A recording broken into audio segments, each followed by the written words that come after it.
નમસ્કાર, હું આપનો રાજુ કરપડા. હાલ જે સુરેન્દ્રનગર સહિત આજુબાજુના ગામડાઓ અને ખાસ કરી સૌરાષ્ટ્ર અને ગુજરાતમાં જ્યારે ચણાની અને રાયડાની ટેકાના ભાવે ખરીદી સરકાર કરી રહી છે, ત્યારે મહદ અંશે ખેડૂતોની ફરિયાદો મળી રહી છે કે જે ખેડૂતોએ ખરેખર ચણા અને રાયડો વાવ્યા હતા એ ખેડૂતના રજીસ્ટ્રેશન રદ કરવામાં આવ્યા છે, રજીસ્ટ્રેશન બ્લોક કરવામાં આવ્યા છે.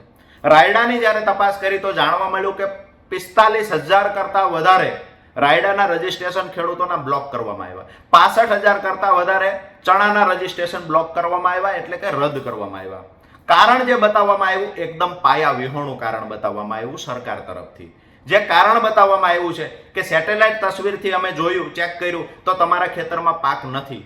હવે જે ખેડૂતોએ પાક લઈ લીધો છે, રજીસ્ટ્રેશન કરી લીધું છે, ત્યારબાદ 1 મહિને સેટેલાઇટથી જો એના ખેતરનો ફોટો લેવામાં આવે તો એ ખેડૂતને સ્વાભાવિક છે કે એના ખેતરમાં પાક ન હોય. નવી વાવણી માટે ખેડૂતોએ ખેતર ખેડી નાખ્યું હોય. બીજી વાત એ છે કે પ્રમોલિગેશનમાં હજારો ભૂલ થઈ છે. 12,000 કરતાં વધારે ગામડાઓમાં જે પ્રમોલિગેશન થયું, ખેડૂતોની ફરિયાદો આવી, હજારો અરજીઓ પેન્ડિંગ પડી છે કે અમારું ખેતર બદલાઈ ગયું, અમારું ક્ષેત્રફળ બદલાઈ ગયું, અમારો સર્વે નંબર બદલાઈ ગયો.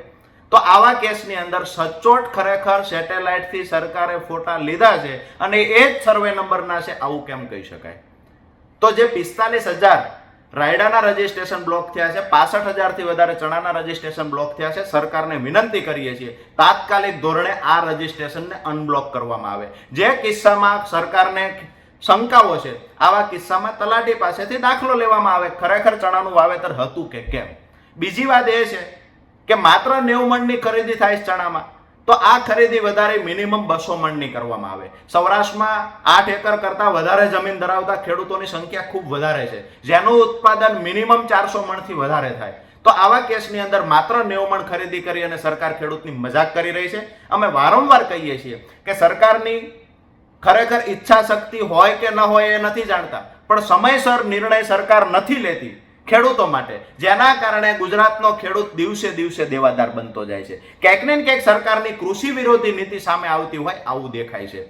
ખરેખર 90 મણ લઈ અને ખેડૂતની જે મજાક થાય છે એની જગ્યાએ મિનિમમ ચણાની 200 મણની ખરીદી થવી જોઈએ. જે રજીસ્ટ્રેશનનો બ્લોક થયા છે અનબ્લોક થવા જોઈએ. બીજી અમારી જે માંગણી છે તો એમાં ખાસ કરી અમરેલી, ભાવનગરની વાત કરીએ, મહુવા આજુબાજુના ગામડાઓમાં જ્યાં સફેદ ડુંગળીની વાવેતર ખેડૂતોએ કર્યું હતું અને એને પોષણક્ષમ ભાવ નથી મળ્યા, એટલે ખેડૂતોએ ખૂબ મોટું આર્થિક નુકસાન ભોગવ્યું છે.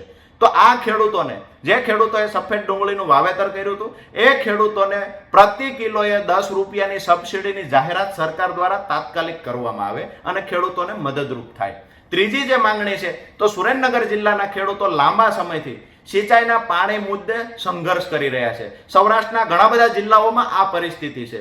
સુરેન્દ્રનગરમાં ખાસ કરીને વાત કરીએ તો મૂળી તાલુકામાં જે 25 ગામ માટે સૌની યોજના મારફતે જે લાઈનો દોડાવવાની વાત છે, જે 322-23 કરોડ કરતાં વધારેનો ખર્ચો કરવાની વાત છે, તો આ કેસમાં માત્ર 8 ડાયામીટર ધરાવતી, એટલે અમે કહીએ છીએ કે સરકારના ખરેખર નિર્ણયોમાં ક્યાંક ચૂક થાય છે, ક્યાંક એમને માર્ગદર્શન આપનારા લોકોમાં ભૂલ છે. માત્ર 8 ડાયામીટર ધરાવતી લાઈનથી તળાવો ભરવાની વાત છે, માત્ર 10 ડાયામીટર ધરાવતી લાઈનથી તળાવો ભરવાની વાત છે, જે તળાવની અંદર 50 કરતાં વધારે એન્જિન ચાલતા હોય. માત્ર ખેડૂતો પોતાના ખેતરથી બીજે તળાવ સુધી લાઈન નાખે, એ 8ની લાઈન નાખે છે. અમારી ભાષામાં કહીએ, ખેડૂતની ભાષામાં તો હવે સરકાર 8ની લાઈન નાખીને તળાવો ભરવાની વાત કરે છે.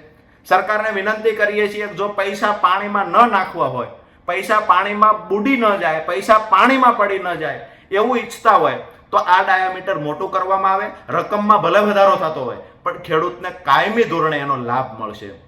બીજી વાત કે માત્ર 1 તળાવ ભરવાની વાત છે દરેક ગામના, તો એ જેટલા પણ તળાવ ગામમાં છે, જેટલા ચેકડેમ છે, આ તમામ ભરવામાં આવે. ક્યાંક ને ક્યાંક ઉંબરડા આસપાસનો વિસ્તાર જ્યાં હજારો એકર જમીન, સબુરી ડેમ ભરવાથી હજારો એકર જમીનમાં ફાયદો થાય, પિયત થાય છે, તો સબુરી ડેમ ભરવામાં આવે. સાયલા તાલુકાના થોરિયાળી સહિતના ડેમના કામ પેન્ડિંગ છે.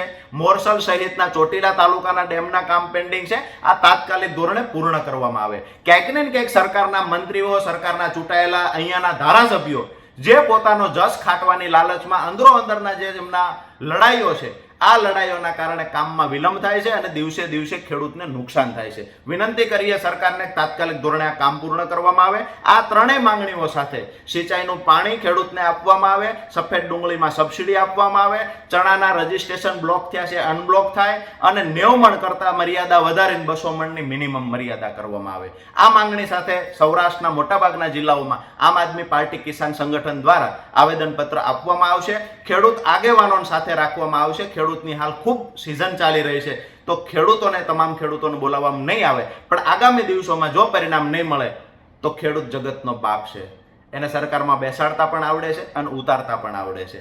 આવનાર સમયમાં અપેક્ષા રાખીએ કે ખેડૂત ખેતી જ કામ છોડી અને આંદોલનનો રસ્તો ન અપનાવે એ વિનંતી સાથે આવતા સોમવારે 28/4/2025 સવારે 10 કલાકે કલેક્ટર કચેરી સુરેન્દ્રનગર ખાતે રજૂઆત કરવામાં આવશે.